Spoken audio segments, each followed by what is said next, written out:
With the hot water switch in mind, this is what I did to correct the problem with that. Well, for me it was a problem anyway. I couldn't see going in and outside to turn that switch on and off whenever I wanted to use the electric hot water heater. So I installed my own switch inside.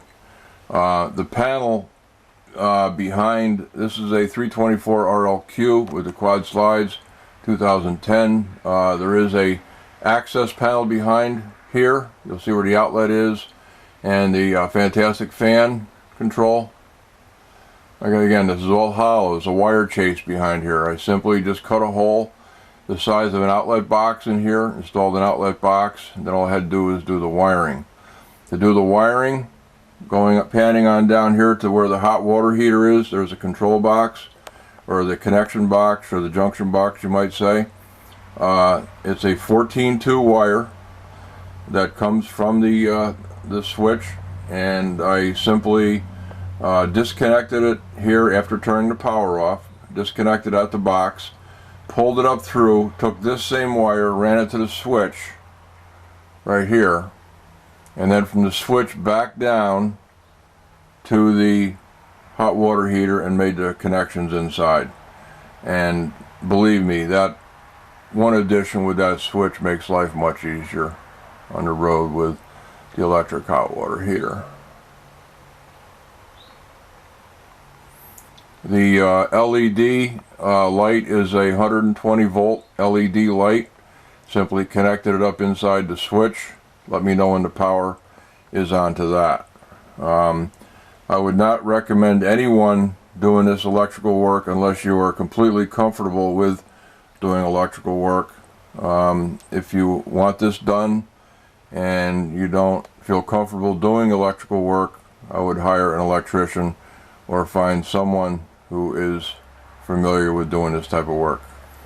Okay, in the kitchen, one of the things that we did to make life easier is to put a pull-out wastebasket. This is a Home Depot pull-out wastebasket that we just mounted underneath the sink to make putting the wastebasket in and out much easier. And of course, Montana, or I should say in this case Mountaineer, really doesn't make the most of interior storage space, but just got to make the best of it.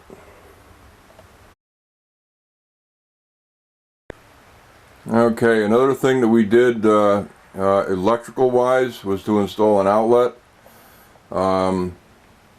Actually one of 3 outlets we installed. This is another one.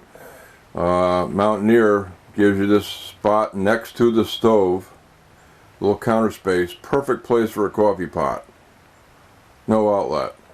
So what I did was I took the microwave out, and inside the microwave cabinet there is an outlet there. It's a 20 amp though, and I ran a wire from that down to a new outlet that we installed underneath the cabinet there, and I think you can probably see it right there. We scooted up into it's an exterior mounting outlet that we screwed up into the cabinet and wired in. Again, 20 amp wire you'll need probably about a 3 or 4 feet piece of 20 amp wire to complete this little job.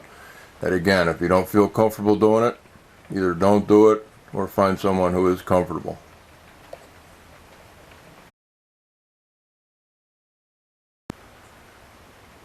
Okay, one of the other things I want to talk about is this is one of those keystone are you listening things. Pantry space, terrible in a 324 RLQ. Don't buy it. Don't buy the unit if pantry space is really important to you, because this does not have it. This is a little storage area over the control panel that we are using as a pantry. This is a hardware store shelf that I purchased and cut down and installed a bracketing system in here. And if you look at this, you'll see just basically how it's set up. And we added one shelf. It's adjustable, and it's working pretty good for a pantry. However, in our old unit we had a pull-out wire rack pantry, about 4 feet high and at least 2 feet deep. That was perfect. And there's no reason why these RV manufacturers can't install those in every unit. Find a place for it. The area that they say is a pantry is really nothing more than just storage area. I installed this rack right here to help out, but again, it's just an open triangular area inside this place right here that basically just gets used for storage for different things. It's good for storage. It's not really that good for a pantry, so they say. So we just use it for storage. Okay, moving into the coach a little bit further. This swing arm lamp is a lamp that I purchased at a local electric supply company. The lamp that came with the coach hung down too low, and every time you moved the chair, the back of the chair would hit the light. Not good. Apparently nobody at the factory even sat in that chair to see if it would interfere with the light. So I took the light off, threw it in the trash can, and went to a local supply and got this swing arm lamp that really works well. Again, if you're not familiar with electrical work, find somebody who is.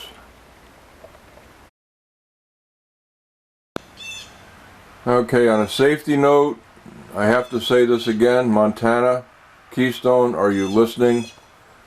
This right here is a safety concern that we had right after we bought the unit. I'll be quite honest with you. If I had known this, or if I had discovered this before we bought the unit, we probably would not have bought it.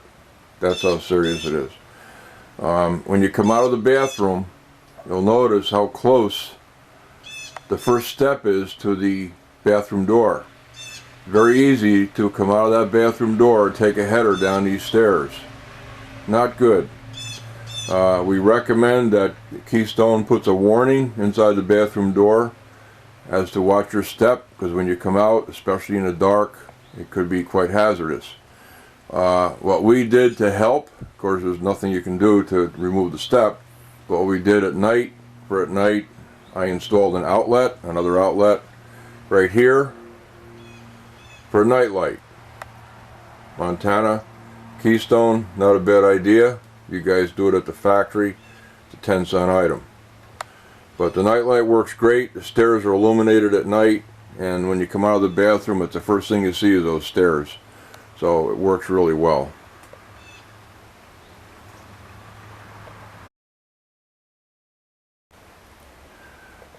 One of the things that I noticed when we bought the unit was how uncomfortable the couch was. The cushions are hard.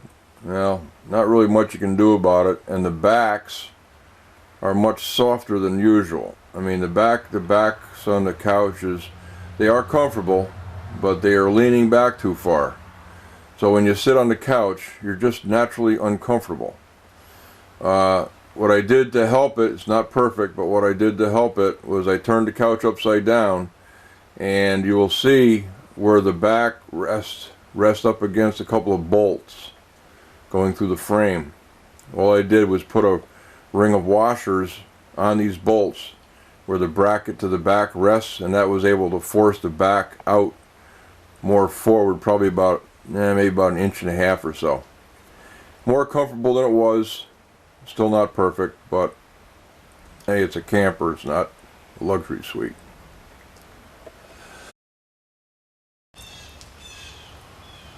Okay, this is about it. This is a 2010 Montana Mountaineer 324 RLQ. Overall, we actually really do like the unit. We actually love the unit. If there was one thing that we could change, it would be the stair configuration. I feel that it's a hazard, and sooner or later somebody's going to take a tumble. Probably going to be me. Hopefully I land on something soft, however there really isn't anything soft down there. Probably the other thing that I would change, if it was a number 1 or number 2, would be the pantry. Pantry's a big thing. Most of the time when you're using these units, you're cooking or preparing food or storing canned goods or boxed items or whatever. A pantry is a big thing, at least to us it is anyway. And of course the electric hot water heater switch, 10-cent item to Keystone. So that's it. We really do like the unit. Would we buy it again? Maybe not. I think I'd look something that had a safer staircase in it. But if that doesn't bother you, then it's a really well-built, it seems like it's a very well-built unit. Nice and tight. It's aluminum framed. The workmanship is good. I got no complaints on the workmanship. The guys did a nice job on it. And that's it. Have a great day.